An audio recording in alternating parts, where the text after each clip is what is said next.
Item ಯಾವುದೇ ಇರಲಿ try ಮಾಡಿ ಆಚಿ ಚಿಕನ್ ಮಸಾಲಾ. ಇಂಧನ ಉಳಿತಾಯಕ್ಕೆ ಪ್ರಧಾನಿ ಮೋದಿ ಅವರು ಕರೆ ನೀಡಿದ ಹಿನ್ನೆಲೆ ಕಾರು ಬಿಟ್ಟು ಮೆಟ್ರೋ ಹತ್ತಿದ್ದ ಬಿವೈ ವಿಜಯೇಂದ್ರ ಮೆಜೆಸ್ಟಿಕ್ನಿಂದ ಕೆಂಗೇರಿಯವರೆಗೂ ಮೆಟ್ರೋದಲ್ಲಿ ಪ್ರಯಾಣಿಸಿದ್ದಾರೆ. ಬಿಜೆಪಿಯ ರಾಜ್ಯಾಧ್ಯಕ್ಷ ಬಿವೈ ವಿಜಯೇಂದ್ರ ಅವರು ಮೆಟ್ರೋದಲ್ಲಿ ಪ್ರಯಾಣಿಸಿ ಮಿತ ಬಳಕೆಯ ಬಗ್ಗೆ ಜಾಗೃತಿ ಮೂಡಿಸುವ ಕೆಲಸ ಮಾಡಿದ್ದಾರೆ. ಬಿಜೆಪಿ ರಾಜ್ಯಾಧ್ಯಕ್ಷ ವಿಜಯೇಂದ್ರಗೆ ಎಸ್ ಹರೀಶ್ ಸಾಥ್ ನೀಡಿದ್ದಾರೆ. ಬೆಂಗಳೂರು ಉತ್ತರ ಬಿಜೆಪಿ ಜಿಲ್ಲಾಧ್ಯಕ್ಷರಾಗಿರುವಂತಹ ಎಸ್ ಹರೀಶ್ ಅವರು ಸಾಥ್ ನೀಡಿರುವಂತದ್ದು. ಇನ್ನು ಪ್ರಧಾನಿ ಮೋದಿ ಅವರು ಇಂಧನ ಉಳಿತಾಯ ಮಾಡಿ ಪೆಟ್ರೋಲ್ ಡೀಸೆಲ್ ಅನ್ನ ಮಿತವಾಗಿ ಬಳಸಿ ಅಂತ ಹೇಳಿ ಕರೆಯನ್ನ ನೀಡಿರುವಂತಹ ಹಿನ್ನೆಲೆ ಈಗ ಕಾರನ್ನ ಬಿಟ್ಟು ಬಿವೈ ವಿಜಯೇಂದ್ರ ಅವರು ಮೆಟ್ರೋ ಮೂಲಕ ಪ್ರಯಾಣವನ್ನ ಬೆಳೆಸಿದ್ದಾರೆ. ಮೆಟ್ರೋದಲ್ಲಿ ಪ್ರಯಾಣಿಸಿ ಮಿತ ಬಳಕೆಯ ಬಗ್ಗೆ ಎಲ್ಲರಲ್ಲೂ ಕೂಡ ಜಾಗೃತಿ ಮೂಡಿಸುವಂತ ಕೆಲಸವನ್ನ ಬಿವೈ ವಿಜಯೇಂದ್ರ ಅವರು ಮಾಡಿರುವಂತದ್ದು. ಈಗ ಕೇಂದ್ರದಿಂದ ಬಂದಿರುವಂತಹ ಆದೇಶ, ನಮ್ಮ ದೇಶದ ಪ್ರಧಾನಿ ನೀಡಿರುವಂತಹ ಈ ಒಂದು ಕರೆಗೆ ನಾವು ಕೂಡ ಬೆಲೆ ನೀಡ್ತೇವೆ, ನಾವು ಈ ಒಂದು ಮಾತನ್ನ ನಾವು ಕೂಡ ಅನುಸರಿಸ್ತೇವೆ ಅನ್ನುವಂತ ಮಾತನ್ನ ಸಾರುವ ಮೂಲಕ ಈಗ ಮೆಟ್ರೋದಲ್ಲಿ ಪ್ರಯಾಣಿಸಿದ್ದಾರೆ ಬಿವೈ ವಿಜಯೇಂದ್ರ ಅವರು.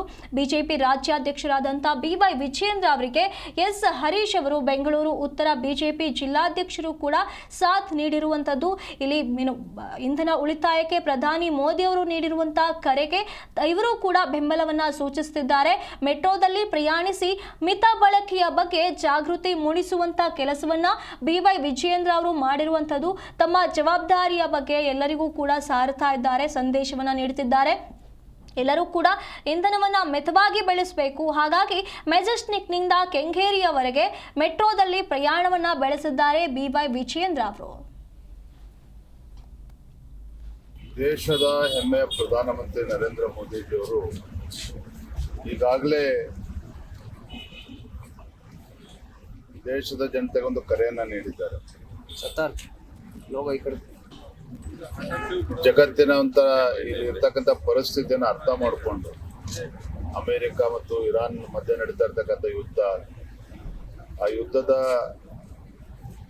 ಪರಿಣಾಮದಿಂದ ಆಗ್ತಾ ಇರ್ತಕ್ಕಂಥ ದುಷ್ಪರಿಣಾಮಗಳು, ಯಾವ ರೀತಿ ಆರ್ಥಿಕ ಸಂಕಷ್ಟ ಭಾರತವು ಒಳಗೊಂಡಂತೆ ಜಗತ್ತಿನ ಬೇರೆ ಬೇರೆ ದೇಶಗಳ ಮೇಲೆ ಯಾವ ರೀತಿ ಪರಿಣಾಮ ಬೀರ್ತಾ ಇದೆ, ಎಲ್ಲದರ ಪರಿಣಾಮವಾಗಿ ಭಾರತದಲ್ಲೂ ಕೂಡ ಪ್ರತಿಯೊಬ್ಬರು ಕೂಡ ಮಿತ ವ್ಯಯದ ಬಗ್ಗೆ ಚಿಂತನೆಯನ್ನ ಮಾಡಬೇಕು, ಗಂಭೀರವಾಗಿ ಮಾಡಬೇಕು. ಮತ್ತೆ ಸ್ವತಃ ಪ್ರಧಾನಮಂತ್ರಿಗಳೇ ತಮ್ಮ ಏನು ಪ್ರೋಟೋಕಾಲ್ ಇದೆ ಆ ವಾಹನಗಳನ್ನ ಕಡಿತಗೊಳಿಸಿರ್ತಕ್ಕಂಥದ್ದು,